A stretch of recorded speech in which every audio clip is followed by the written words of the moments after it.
Dans l'évolution de l'espèce humaine, la frontière du digital peut se considérer l'instrument qui ouvre la connaissance aux nouvelles combinaisons immatérielles infinies en permettant une sorte de transhumance anthropologique d'une réalité à une autre. La réalité telle que nous apparaît est celle que nous imaginons, le reflet de sa propre image dans le miroir n'est plus regarder mais penser.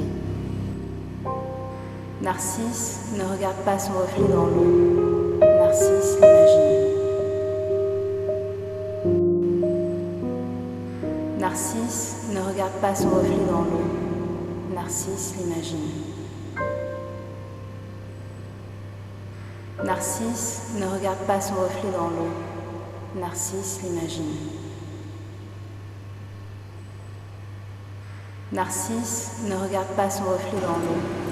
Narcisse l'imagine. Narcisse ne regarde pas son reflet dans l'eau. Narcisse l'imagine. Narcisse ne regarde pas son reflet dans l'eau. Narcisse l'imagine. Narcisse ne regarde pas son reflet dans l'eau. Narcisse l'imagine. Narcisse ne regarde pas son reflet dans l'eau. Narcisse l'imagine. Narcisse ne regarde pas son reflet dans l'eau. Narcisse l'imagine. Narcisse ne regarde pas son reflet dans l'eau. Narcisse l'imagine. Perçoit les mêmes sensations gustatives. L'emballage, la forme et l'image sont ainsi les compendiums de tout l'art du XXe siècle.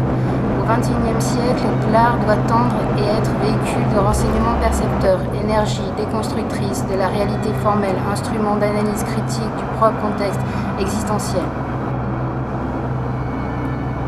Narcisse pourra seulement ainsi voir son visage. Narcisse pourra seulement ainsi voir son visage. Narcisse pourra seulement ainsi voir son visage.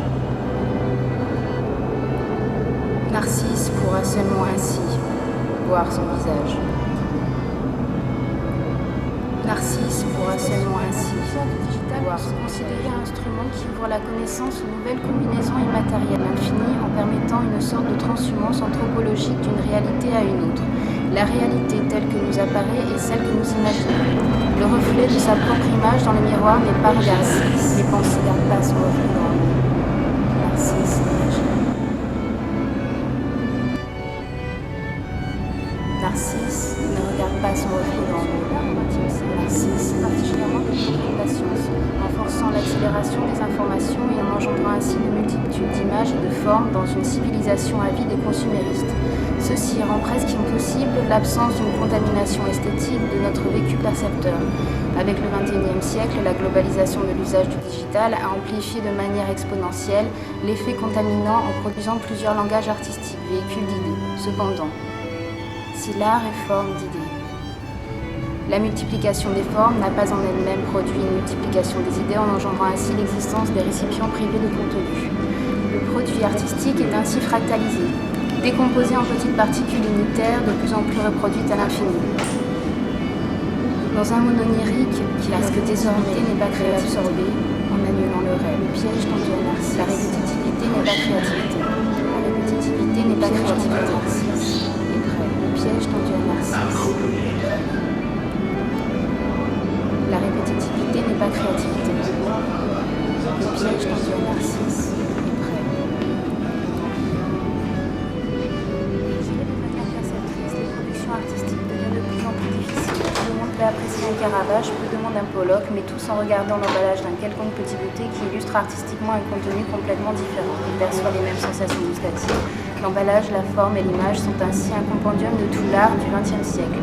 Au XXIe siècle, l'art doit tendre et être véhicule de renseignements percepteurs, énergie déconstructrice de la réalité forme et l'instrument d'analyse critique du propre contexte existentiel.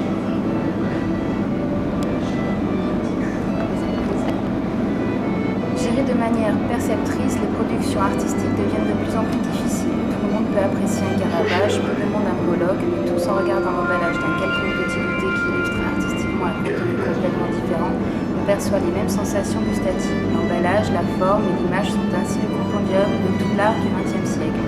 Au XXIe siècle, l'art doit tendre à être véhicule de renseignements percepteurs, énergie déconstructrice de la réalité formelle, instrument d'analyse critique du propre contexte existentiel. Narcisse pourra seulement ainsi voir son visage. Narcisse pourra seulement ainsi voir son visage. Narcisse pourra seulement ainsi voir son visage. Narcisse pourra seulement ainsi voir son visage. Narcisse pourra seulement ainsi voir son visage.